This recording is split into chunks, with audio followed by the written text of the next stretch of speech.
Alors, nous allons donc voir les signes de la mort, les essentiels théoriques, avant de voir la partie pratique tout à l'heure, cet après-midi,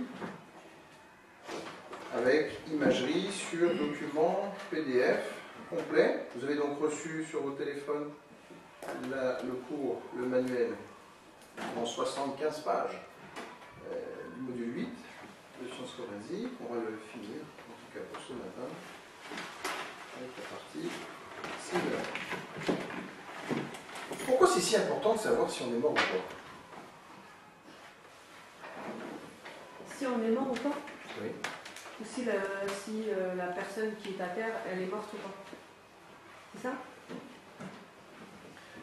C'est pour établir culpabilité. Oui, il y a des raisons de responsabilité sans doute, civile, pénale, juridique, judiciaire. Si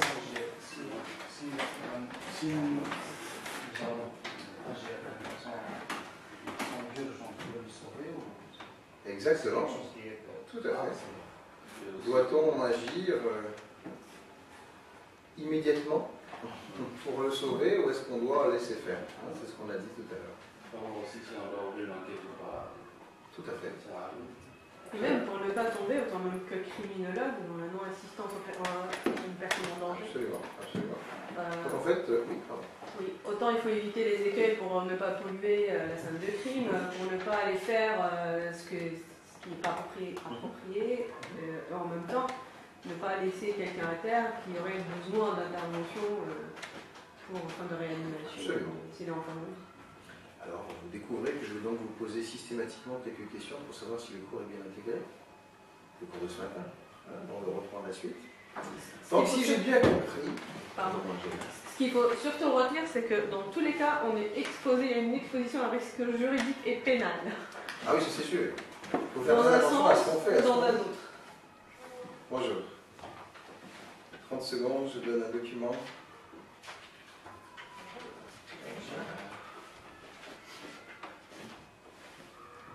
Voilà. Mes respects à votre sœur. Ok, merci beaucoup.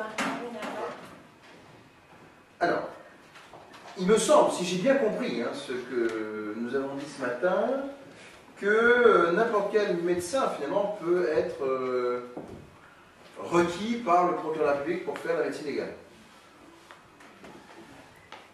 On va dire on a dit ce matin qu'il y a l'absence dans des petits villages, Ah, des sites. je pose une question simple. C'est oui ou non? Et après on explique. Est-ce Est-ce qu'on peut requérir n'importe quel médecin Non, mais pour aller ça, sur la c'est liste? En principe, non. En principe, non. Non, Mais- mais les procureurs. Ah, il y a toujours un mais quelque part. En l'absence des médecins légistes. Ah. Non. Et si les procureurs l'un décide, bien sûr, c'est l'autorité qui a décidé quel médecin va effectuer cette expertise. D'accord. Qu'est-ce qui est préférable? Qu'il soit un médecin légiste, habilité, expert. Très bien. Pourquoi c'est préférable? Là, parce que les analyses sont plus approfondies et la compétence Il est dans son plus domaine large. de compétence dans son champ. D'accord. Bon, ça semble à peu près bien. Si j'ai bien compris, mais il faut tout de suite que vous me disiez si c'est bon ou si c'est pas bon. Parce que parfois j'ai l'esprit un peu flou, je suis dans le brouillard complet.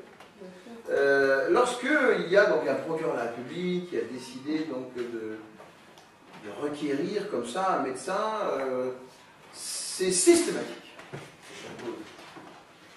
En droit, c'est systématique. En droit français. Oui, Oui. non. Dans le cas des crimes, c'est systématique. On a énoncé avant une liste des cas dont c'est systématique. Ah bon? Dans les droits français. D'accord. En gros, lorsqu'il s'agit des crimes qui ont des causes d'amour ne sont pas n'apparaissent pas tout de suite, bon, on peut être amené à demander une autopsie pour on peut faire une réquisition pour que le médecin légitime se fasse une autopsie pour découvrir déterminer les causes véritablement. D'accord. En droit français, les circonstances dans lesquelles un examen externe, une autopsie médico-légale doivent être ordonnées ne figurent dans aucun texte législatif. Ça relève du bon sens en fait.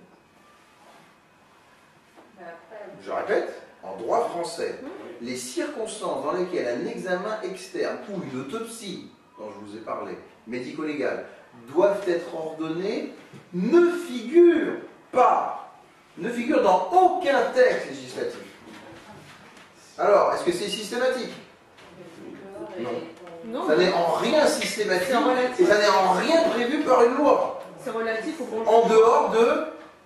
C'est relatif au jugement du procureur ou de... Voilà, l'appréciation du procureur de la République, du magistrat, en tout cas qui a l'opportunité des poursuites au démarrage de la procédure. Le directeur de l'enquête.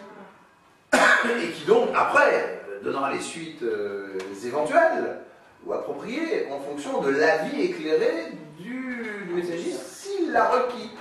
C'est ça. Mais s'il doit faire, si le procureur, son voilà. obligation, c'est de faire révéler la vérité. Nous sommes d'accord. Simplement, voilà. Donc à la question, est-ce que c'est systématique? Réponse non. Non, parce qu'il n'y a ni loi qui le prévoit obligatoirement, et vous avez évoqué aussi dans les faits, en dehors du contexte législatif, des raisons économiques, vous avez évoqué. Des raisons où finalement on n'est pas tellement dans les clous, en se disant, bon voilà, c'est accidentel, pourquoi aller plus loin? Est-ce que c'est finalement quelque chose de domestique, ça semble évident, pourquoi aller plus loin? Le métier dit suicide, pourquoi aller plus loin? L'officier de logiciel, il y a peut-être que c'est bon, c'est fini, on n'en parle plus. En tout cas, bon. J'insiste bien, l'autopsie. Donc si on en reste à la levée du corps, si on en reste à l'appréciation générale du médecin, voilà, on peut en rester là en tout cas. Ça va? Évidemment que notre perfectionnisme légendaire de criminologue averti nous tire la sonnette d'alarme en disant « Eh oh, faut le faire de manière systématique ». C'est l'idéal. Mais c'est pas dans les faits. Ni dans la loi. Ok? Maintenant, est-ce que c'est important de savoir ce qu'il y a dans les habits d'un cadavre? Pourquoi? Bien sûr. C'est des indices. Des indices? Une collecte d'indices de toutes sortes d'informations. Des années de proximité. Des éléments de Ça peut indiquer, donner des informations sur le cadavre. Sur son identité. Sur son identité, ses liens, Une maladie éventuelle. Bien. Voilà. Le fait que ces indices peuvent faciliter... Permettre à prendre plus sur Excellent. Il faut autant se consacrer au cadavre lui-même que tout ce qui est en dehors du cadavre. Il faut toujours se concentrer sur le tout et son contraire. Tout ce qu'on a fait et tout ce qu'on n'a pas fait. Tout ce qui est systématique et puis tout ce qui n'est pas. Vous voyez? Pour balayer large, élargir le spectre de l'information et de l'analyse. Bien. Et si j'ai bien compris, je finirai là, puisqu'il faut quand même qu'on avance un petit peu, mais je reviendrai l'après-midi avec une préoccupation toute obsessionnelle, me caractérise un peu. Pourquoi c'est important de savoir si le corps a été exposé ou pas? Exposé. Parce qu'au niveau de la température extérieure, ou des conditions climatiques, si les corps n'étaient pas préservés la scène des crimes, il y a des modifications et des éléments qui sont perdus comme indices. Par exemple, l'eau des pluies, qu'on a dit, ou des poussières, ou sinon quelqu'un qui a touché directement les corps, par exemple. Tout à fait. C'est pour ça qu'on demande à chaque fois à qu'on ne se substitue pas aux autorités compétentes, aux techniciens de la police scientifique et laisser faire le travail afin que la scène des crimes soit préservée, aucun élément échappe. Et donc en cas de crime évident, en cas de décès évident, on ne fait rien. On laisse les enquêteurs, en tout cas, faire leur travail. Les spécialistes, on ne touche à rien, on ne fait que prévenir. Très bien. Et dans le certificat, alors, C'est important d'interpréter ou pas? Le certificat est Non. Est-ce que c'est important d'interpréter ou pas? Dans le certificat. Ça va vraiment interpréter? J'ai mal au cou. J'ai mal au cou. Je sais plus comment. Mettez-toi. Écoute toujours avec joie. Parce qu'on va donner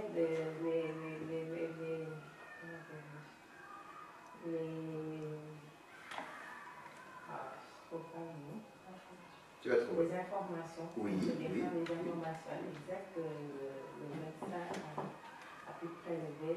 D'accord. Constaté. Oui. D'accord. Il ne doit pas être interprété, je pense. D'accord. Dans un premier temps, en tout cas. Hein? C'est-à-dire, ça, c'est un téléphone et c'est pas. Tu vois la différence. En regardant ce téléphone, si vraiment vous ne connaissez pas trop ce que c'est, hein, on va dire. Vu que c'est des bords carrés et qu'il n'y a pas 36 téléphones qui ont des bords carrés en Europe, on va dire que c'est un Sony.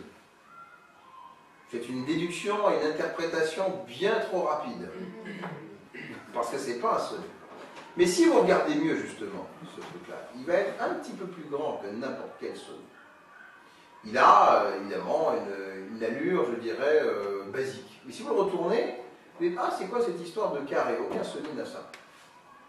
Si vous regardez la couleur, un doré comme ça, donc marbré en plus, avec des rayures, aucun Sony n'a ça. Puis vous le regardez un peu plus près en disant, ah, il a une prise finalement qui est compatible le Samsung ou des trucs comme ça. Aucun Sony n'a ça. Sony est bien connu pour avoir ses prises à lui et ses trucs justement propres. Ah. Et après vous dites, ah, il y a un flash aussi, il y a 2 flashs. 2 flashs. Ça. Bon, il dit, c'est quoi ce truc en fait? Puis c'est la marque Infinix, typiquement africaine. Voilà. Et vous dites donc, bah voilà, vous êtes fait avoir, parce que les apparences étaient trompeuses. N'interprétez pas d'emblée, à observer, constater, relever toutes les informations d'abord, on les collecte et ensuite on va s'amuser à interpréter. Très bien. Bon, la dernière question. Dans la réglementation européenne, de ce que nous devrions faire en date du 2 février 1999, est-ce que les catastrophes naturelles ou informatiques font partie des cas dans lesquels une autopsie devrait être systématique? Oui. Faux.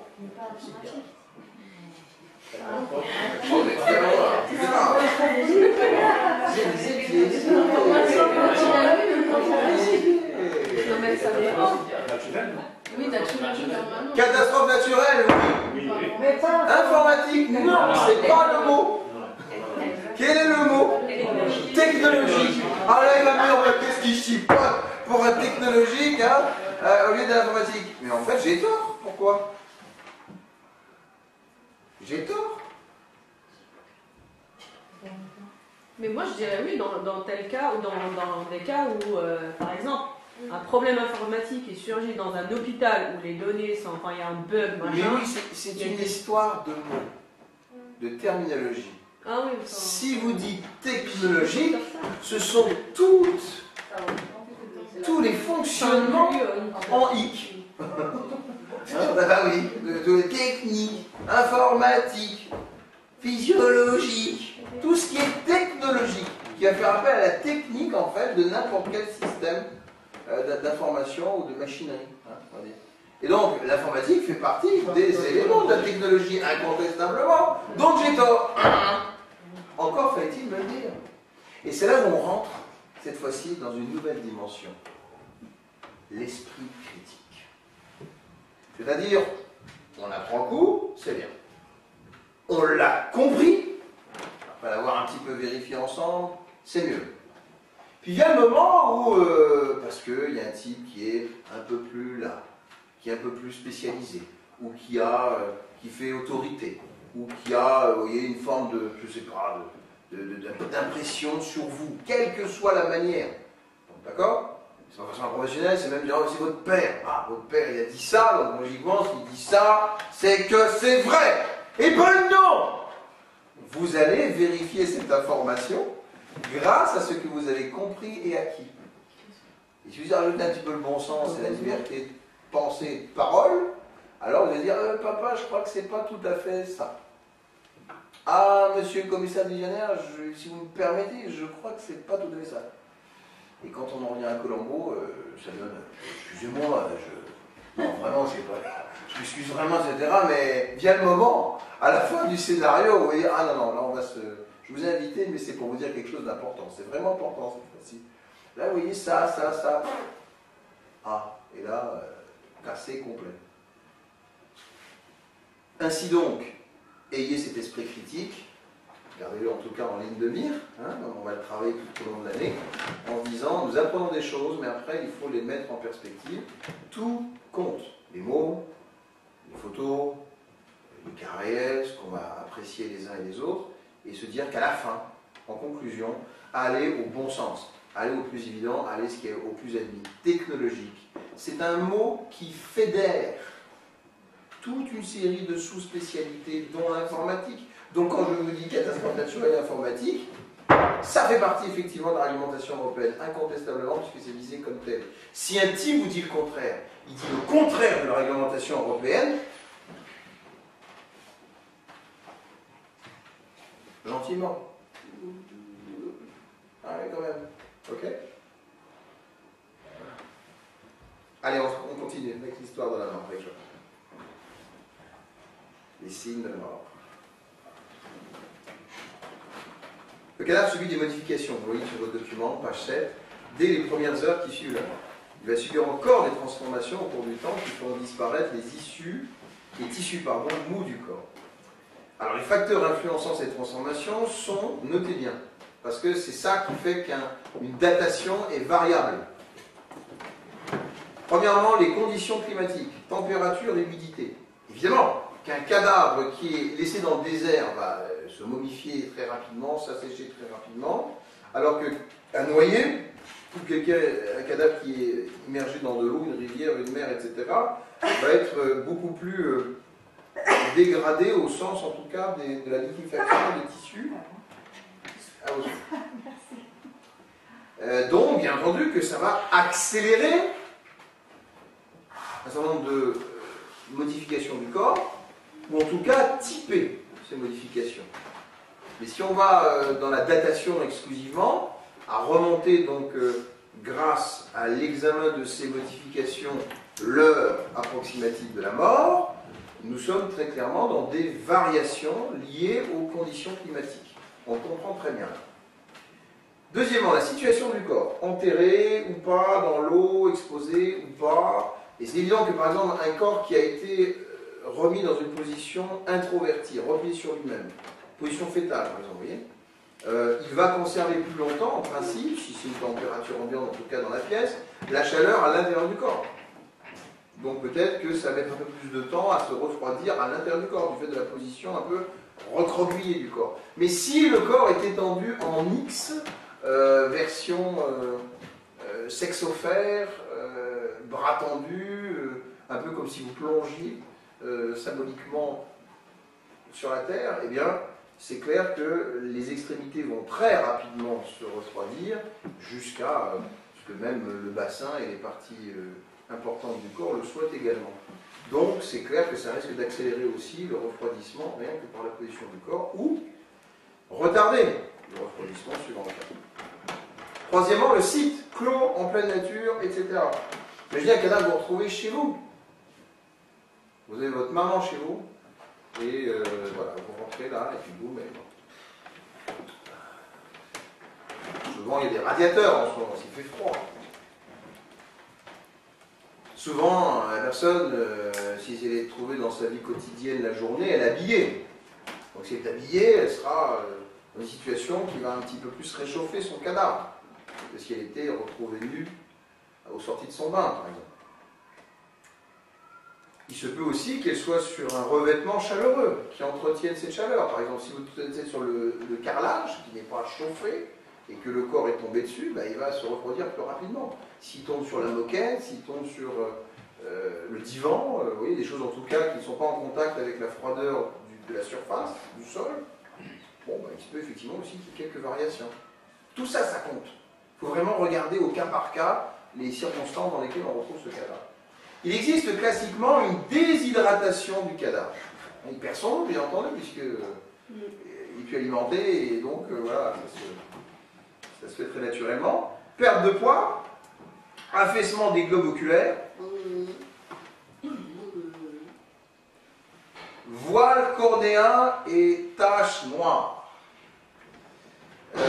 C'est ce qu'on voit assez bien dans les experts, vous savez, c'est cette coloration des yeux qui devient un peu transparente, un petit peu comme ça, floue. Plaques parcheminées, donc là ce sont des assèchements de la peau, voire même qui sont un peu plus importants en matière de brûlure, qui font une espèce de calcification, ça donne un peu cette impression-là de croûte, enfin de durcissement en tout cas de la peau à certains endroits, parfois jusqu'à la momification, lorsque c'est super asséché, le désert de Las Vegas.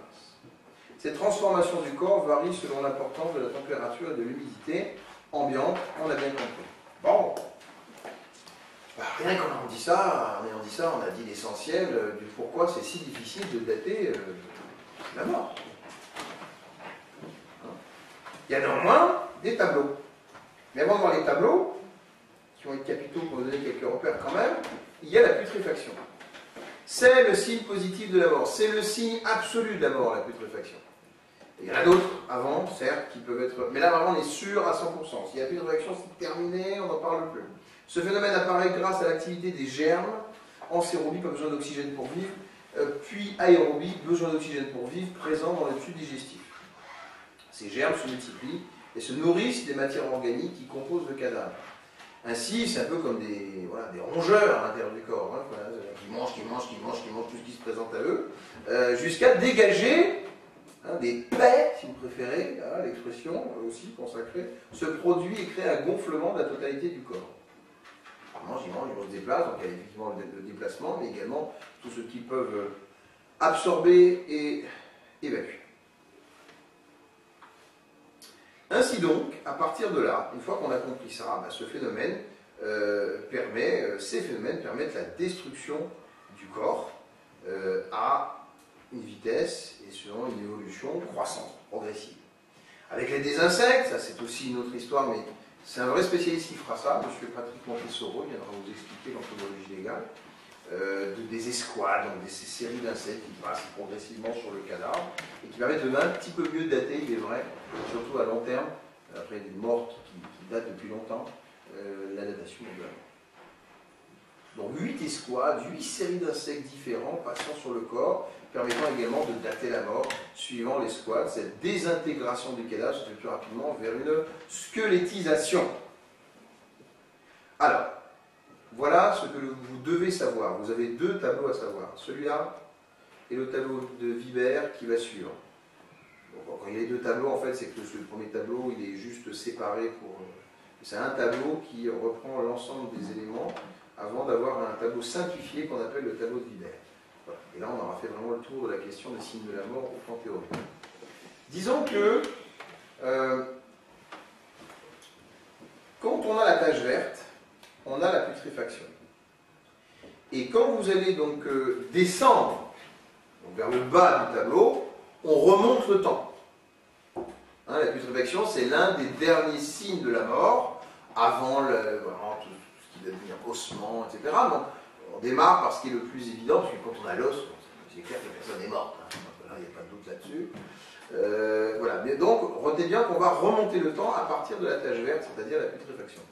Alors, la tache verte, elle est abdominale la plupart du temps. On dit distension de l'abdomen puis du corps, puisque ces germes vont d'abord s'attaquer aux parties les plus nutritives du corps. Donc, souvent, sur un corps blanc, ça devient verdâtre et ensuite noir. On va le revoir en image de manière assez forte. Et donc, ça démarre là, puis ensuite, ça s'étend progressivement. Et on peut aussi en avoir pas mal à la tête, puisque sur la tête et les organes intestinaux en particulier, ou estomacaux, sont les plus nutritifs pour ces germes. Donc, ils commencent bien sûr là où il y a plus de choses à manger.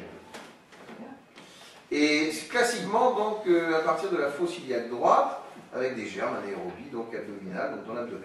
Et tout ceci donc intervient 48 heures en gros après la mort. Donc 2 jours après la mort. Voilà. Maintenant, circulation posthume, c'est un petit peu avant. À la surface de la peau, il y a des vaisseaux visibles. C'est des lacis verdâtres ou noirâtres. C'est-à-dire, on a l'impression que les veines sont remplies de vert et de noir avant d'avoir cette énorme tache abdominale. D'accord? C'est le temps précédent. Mais c'est pareil, en fait. Hein, c'est le même mécanisme de putréfaction, simplement qui démarre par les veines. Gaz intravasculaire, gonflement abdominal, création d'une circulation périphérique. Et enfin, propagation des germes dans le reste du corps, donc c'est la phase un petit peu transitoire avant les 48 heures. Hyperdermolyse flictène, c'est-à-dire le décollement de l'épiderme, ampoule de liquide rouge à noirâtre, perte des cheveux, de la peau, des mains, des pieds, doigts de gants, chaussettes, ampoule fragile, rupture facile. Donc tout ça, c'est dire que la peau est en train de quitter les os. Après, hein, évidemment, donc la putréfaction. Il y a putréfaction, puis ensuite donc circulation posthume, puis ensuite hyperdermolyse flictène. Là, on suit la chronologie normale, hein, évidemment, dans ce premier tableau. Et donc, décollement de l'épiderme, je crois qu'il n'y a pas plus clair. Hein, et ampoule de liquide, c'est-à-dire qu'on a une espèce de cloque. On a l'impression, vous savez, quand vous grillez un poulet. Parfois, si vous regardez bien le poulet, à force de chauffer, on y reviendra, il y a des flictènes, ça fait des cloques. Donc c'est pareil pour la peau, avec des gaz simplement intravasculaires dans ce cas précis. Avec en plus des ampoules fragiles et des ruptures faciles suivies de toucher en général pour que ça implose. Et évidemment, comme il y a décharnement aussi, des décollements de l'épiderme, il y a aussi des pertes de cheveux, de la peau, des mains et des pieds. Donc on appelle ça des gants. En fait, la peau quitte l'os, et donc on a l'impression que la peau s'enlève comme un gant. Distension, c'est la 4e étape avant total décharnement. C'est-à-dire que l'abdomen et les organes génitaux externes, visage notamment, donc, augmentent de volume. Il y a un doublement du volume du corps par des gaz de putréfaction et un corps qui est totalement noirci. En tout cas, la plupart des parties du corps. Et cette distension, donc, qui détend, vous fait carrément parfois de doubler de volume. On a l'impression d'avoir un malabar, un bibendum qui se présente à vous. On dit, oh le type il est obèse, hein, vraiment il était gros ce type, hein, on est presque dans Seven. Eh ben non, c'est juste qu'il a doublé de volume suite au gaz de putréfaction en phase de distension. Et là on est à combien d'heures après le décès? Oh, on va le revoir dans le tableau d'hiver, mais en gros on est à 36 heures. Voilà, oui. 48, 36. Effectivement, on n'est pas loin de 36. Décharnement enfin, muscles et tissus s'affaissent et se détruisent. Donc c'est la vraie destruction des organes, de la peau, etc., avec une forme de liquéfaction. Nous allons tous devenir, mesdames et messieurs, à moins d'être assimilés avant, liquide. C'est la nouvelle technologie utilisée actuellement à la mèche, liquéfaction. Liquéfaction. Hein. Pour éviter la crémation. Évidemment que cette liquéfaction qui intervient dans des conditions dites normales, c'est-à-dire une température à peu près ambiante, corps qui ne serait pas emprisonné ou gardé en rétention dans des conditions normales, eh bien, en dehors donc, des cas d'immersion et de momification, la liquéfaction est le stade ultime avant les ossements. C'est intéressant au sens où, j'insiste, la mort, elle a cet intérêt pédagogique, mais également commun à tous, que, sauf cas particulier, nous allons tous passer par là. Tous autant que nous sommes autour de cette table. C'est pas bien. C'est pas gay, mais c'est comme ça. Donc au moins, on s'y est préparé.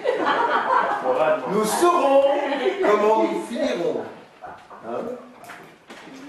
En tout cas, notre corps. Après, laissons la croyance à la croyance. Alors, le tableau, donc, permettant de définir le délai post-mortem est souvent lié au refroidissement et la mobilité ainsi que la rigidité cadavérique. En effet, il y a d'abord refroidissement, juste après la mort, puis l'humidité, puis rigidité, puis ce que nous avons vu en termes de putréfaction, etc. etc. Tous les stades. Ouais. Alors le refroidissement, eh bien, il y a une baisse évidemment de la température puisque le sang ne circule plus. Or, c'est le sang qui vous donne la chaleur en grande importance, avec l'équilibre de température ambiante à plus ou moins donc, 24 heures, avec l'existence d'un plateau, l'influence de nombreux facteurs, en tout cas Dès lors qu'on a une température ambiante et une température rectale analysable, alors on a une baisse température, donc de quoi? On dit quoi en général? 1 degré? Non, on est à 32 degrés comme ça, hein. Là, la température... Est-ce qu'on perd régulièrement des degrés?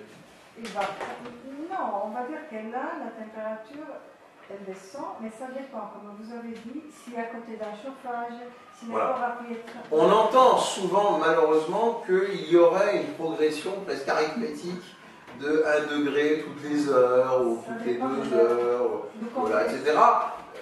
Ce qui serait tellement facile pour nous de le retenir. C'est ça. Mais non, c'est pas aussi simple. Et donc, il n'est pas mentionné, vous voyez, dans ce tableau, une vraie progression régulière de cette diminution de température. Par exemple, un corps d'eau immergé, voilà, il a une variante de température qui est différente d'un corps qui était dans une ambiance chauffée. Exact. Voilà. Concernant les lividités, là, on peut commencer effectivement à avoir une datation partielle, donc un petit peu quand même plus inexacte ou beaucoup moins précise, dans le sens où, c'est quoi une lividité? C'est une tache lit de vin qui a une couleur en fait qui ressemble au vin rouge. C'est pour ça qu'on l'appelle lit de vin. C'est pas vraiment rouge vif, c'est pas vraiment non plus violet, c'est entre les deux. Hein, c'est un peu particulier, en tout cas sur une peau blanche. C'est toujours qu'une peau noire, c'est difficile de colorer ça. Mais migration du sang dans les parties d'équilibre, c'est-à-dire que dès lors que les bactéries font œuvre, elles vont fissurer les veines, le sang sort des veines, et bien sûr du fait de l'attraction terrestre, de la gravité terrestre, eh bien, ça va bien aller du haut vers le bas, et surtout dans les régions d'équilibre, donc plutôt les creux, les cavités de l'ensemble du corps, là où elles peuvent se trouver. Et forcément, si vous êtes allongé sur le corps, imaginons un cadavre qui est mon téléphone, voilà, ça va bien sûr aller vers le bas, mais les points de contact avec ce téléphone, il n'y aura pas de lividité. Puisque les lividités ne vont que dans les zones creuses, là où il n'y a pas de contact par définition. Donc les lividités vont être partout, en dehors du point de contact. Et à l'endroit du contact, c'est plutôt du blanc sur la peau blanche. D'accord ? Ainsi aussi, l'intérêt de l'investigation bien connue, c'est de savoir si on a retrouvé le cadavre dans cette position-là, s'il a été déplacé ou non, après ou avant les lividités. Parce que, évidemment, si on a été avec un corps qui a connu des lividités dans un certain sens, elles ont été fixées. Donc, vous voyez, il y a un point en dessous, et puis il y a l'ensemble des lividités sur le machin. Mais on va retrouver le cadavre comme ça. Ça veut dire qu'il y a un point d'un blanc, et l'ensemble des lividités, on est d'accord là. Et pourtant, je le retrouve là. Or, s'il n'avait pas été déplacé, si vraiment il avait été là, ben, je devrais avoir lividité ici. Bien sûr. Donc là, on sait qu'il a été déplacé post-lividité.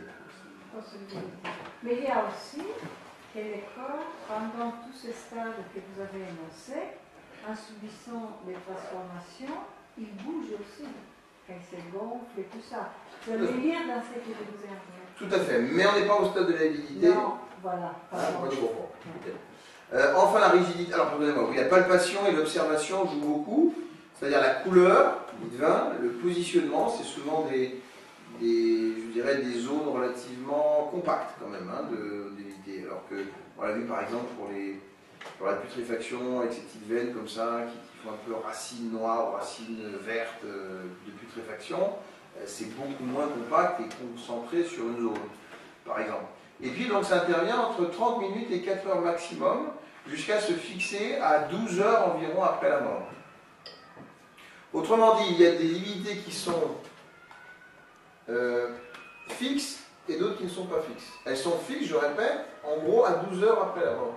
Ça veut dire que si vous touchez mon cadavre, qui était comme ça, vous le retournez, vous appuyez, vous aurez beau appuyer 36 fois, si vraiment ça au moins 12 heures après, ben, ça ne bougera pas. Mais si c'est avant 12 heures, si c'est entre 4 et 12 heures, comme c'est dit ainsi, vous touchez et là vous verrez du blanc. Vous toucherez le cadavre et ça va être blanc à l'endroit où vous allez positionner parce que c'est encore non coagulé si vous donnez cette image-là dans votre tête. C'est pas encore fixé, donc là où le sang devrait rester dans la région d'équilibre en termes de lividité. Donc c'est pas forcément un point de mesure pour savoir si le corps a été déplacé ou pas, vu que si les limités sont fixées. Mobile. On l'a dit, voilà. Si elle reste mobile, c'est entre 4 et 8 heures en gros, 4 et 12 heures, alors on peut effectivement pas savoir pour l'instant vraiment, mais on saura quand même quelque chose. Réfléchissez, c'est qu'on pourra se dire, voilà, il est resté comme ça, imaginons, pendant entre 4 et 12 heures, mais si je fais ça, qu'est-ce qui va se passer? Il y aura un peu, voilà, il y a quelque chose, effectivement, on fait une petite crevée, comme on dit, on fait une ventilation, il y aura quand même du sang, parce que ce sera partiel, on ne pourra pas enlever le partiel. Le partiel ne va pas s'enlever comme ça, il y aura une partie au moins qui va rester, même si on le modifie. Et puis surtout, comme les lividités sont fixées après une certaine date, c'est-à-dire que quand vous le retournez, est-ce qu'il y aura des lividités passées 12 heures là? Alors, parce qu'elles se sont concentrées déjà là. Vous voyez, on ne va pas pouvoir revenir en arrière, c'est que la lividité, elle ne recommence pas 12 heures après. Elle démarre, voilà, juste après la mort, jusqu'à 12 heures. Donc si on l'a par exemple modifié à 11 heures, après la mort, et qu'on a fait ça à 11 heures, bah, même si ça reste comme ça, les lividités ne vont pas apparaître vraiment dans cette surface-là, vous comprenez? Il va y avoir le stade, comment dire, l'étape suivante qui va s'enclencher quoi qu'il arrive, avec ou sans déplacement du cadavre. Très bien. Enfin, la rigidité. Donc, à un moment donné, le cadavre est rigide par définition. Là aussi, c'est une datation partielle. Difficile de manipuler le corps. Il y a des contractions musculaires de tous les muscles, de la tête vers les pieds. Et donc, ça reste dans la position initiale post-mortem de ce fait. 2 à 6 heures maximum, vers 12 heures, disparition en tout cas entre 48 et 72 heures. Donc ça veut dire, vous voyez, qu'on peut avoir en fait lividité et rigidité qui démarrent quasiment au même moment.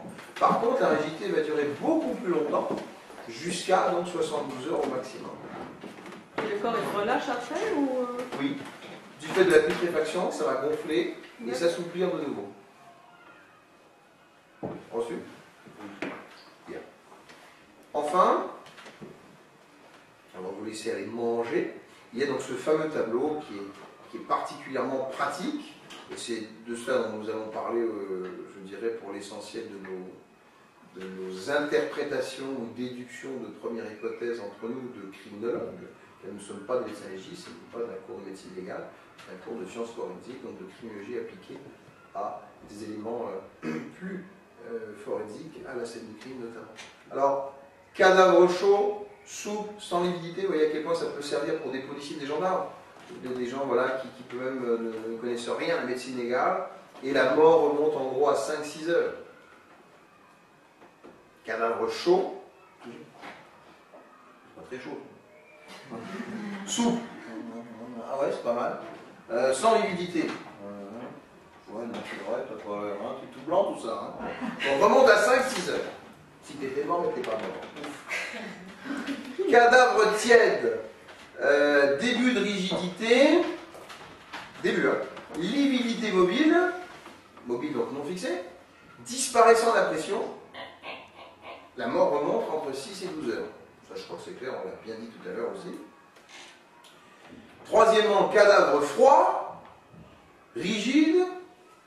Donc là, vraiment, il pourrait... Rigide, ça veut dire que je suis obligé de faire... pour essayer de bouger quoi que ce soit. Puis là, ne bouge plus. Ne bouge plus. Voilà. Il faut que tu sois resté comme ça, hein, dans la position, etc. Et bon, et rigide, on se rappelle. Alors, ensuite, lividité marquée. Marquée au sens fixé, hein, ne bouge plus. Après, Par contre, il bouge plus. Ouais. Par contre, pas de tache verte. On n'est pas encore au stade de la putréfaction. Voilà. Donc c'est vraiment le moment clé, en tout cas, de la rigidité, Voilà. quelque part. Et la fixation de lividité. Donc la mort remonte à 24-48 heures. Oui, que 24-48 heures, c'est quand même une bonne journée, hein, de laps de temps, de marge. Et enfin, quatrièmement, disparition de la rigidité avec tache verte, hein, ça répond à la question de Mademoiselle Kerzazi, qui était de savoir s'il y avait une éventuelle retour à la souplesse du corps après rigidité. Eh bien oui. Et la tache verte que nous connaissons, si caractéristique de la putréfaction, et là la mort remonte à plus de 48 heures. Ça va?